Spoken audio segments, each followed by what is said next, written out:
हाँ, तो प्यारे बच्चों कैसे हो आप सभी? आई होप आप सभी अच्छे होंगे। तो बच्चों आज अपन सेंट्रल आइडिया पढ़ेंगे जो 10th क्लास का मतलब 4th चैप्टर है अमांडा, ठीक है? उसके बारे में अपन बात करेंगे। लेकिन इसको स्टार्ट करने से पहले मैं आपको थोड़ा पोएम के बारे में बता देता हूँ कि कवि हमें इसके बारे में मतलब क्या कह रहा है, ठीक है ना? मतलब ये एक बच्ची है अमांडा, ठीक है ना? उसकी एक स्टोरी है, ठीक है? तो वो कोई ज़्यादा से ज़्यादा 13 या 12 साल की होगी, ठीक है? तो उसकी जो मदर है मतलब उसकी जो माँ है उसको छोटी-छोटी बातों पर मतलब उसको छेड़ती रहती है, उसको डाँटती रहती है, ठीक है? उनको फटकारती रहती है कि ये मत करो, वो मत करो, ये मत खाओ, वो मत खाओ, ठीक है? तो जो अमांडा है वो क्या है इन चीज़ों से परेशान हो जाती है, ठीक है? और वो ये सोचती है, इमेजिन करती है कि काश मतलब मेरी माँ मुझे क्यों डाँटती है? काश मैं तो अनाथ होती ताकि मुझे कोई डाँटने वाला नहीं होता। क्योंकि मुझसे ज़्यादा जो मतलब अनाथ जो बच्चे हैं वो ज़्यादा अच्छे हैं क्योंकि उनको कोई डाँटने वाला नहीं है, उनको कोई फटकारने वाला नहीं है, ठीक है ना? तो कवि मतलब इस पोएम के ज़रिए हमें मतलब कुछ न कुछ मैसेज देना चाहता है और वो मैसेज यही है कि जो छोटे बच्चे होते हैं उनको प्यार से समझाना चाहिए, उनको डाँटना फटकारना नहीं चाहिए। मतलब हर कोई भी अगर उनके साथ एक्टिविटी करी जाए तो मतलब प्रेम से करनी चाहिए, प्यार से करनी चाहिए ताकि बच्चे मतलब उन चीज़ों से मतलब परेशान ना हो या उनको ऐसा या उनके माइंड पर कोई मतलब गलत चीज़ का असर ना पड़े, ठीक है? तो चलो अब अपन बात करते हैं सेंट्रल आइडिया की। एकदम ईज़ी और एकदम सरल वर्ड्स में मैंने मतलब लिया है।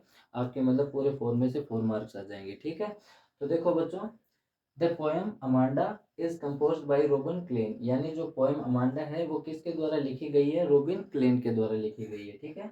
इन दिस पोएम, इस कविता में the poet tells us about freedom, यानी इस कविता में ह कवि जो है वो हमें फ्रीडम यानी आज़ादी के बारे में बताता है, ठीक है? तो फ्रीडम के साथ आप मतलब चाइल्ड मतलब जोड़ सकते हो यानी क्योंकि वो बच्चों की यहाँ पे आज़ादी इस पोएम के ज़रिए मतलब बता रहे हैं, ठीक है?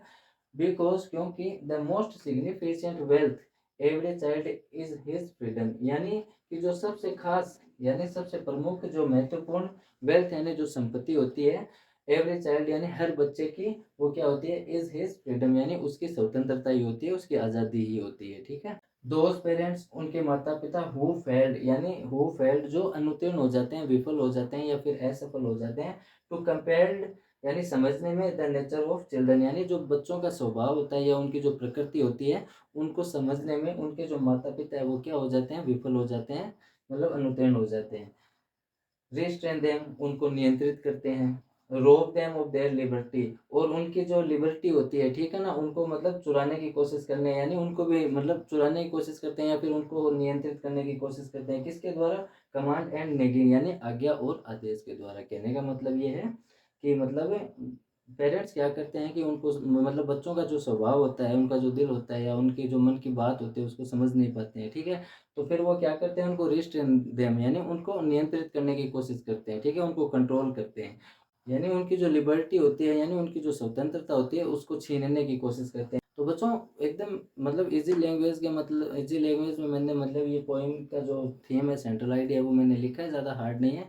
इसमें आपको पूरे मतलब 4 मार्क मिल जाएँगे। आपको थोड़ी तैयारी करने की ज़रूरत है। अब अपन नेक्स्ट सेंट्रल आइडिया में मिलेंगे, ठीक है? तब तक के लिए बाय।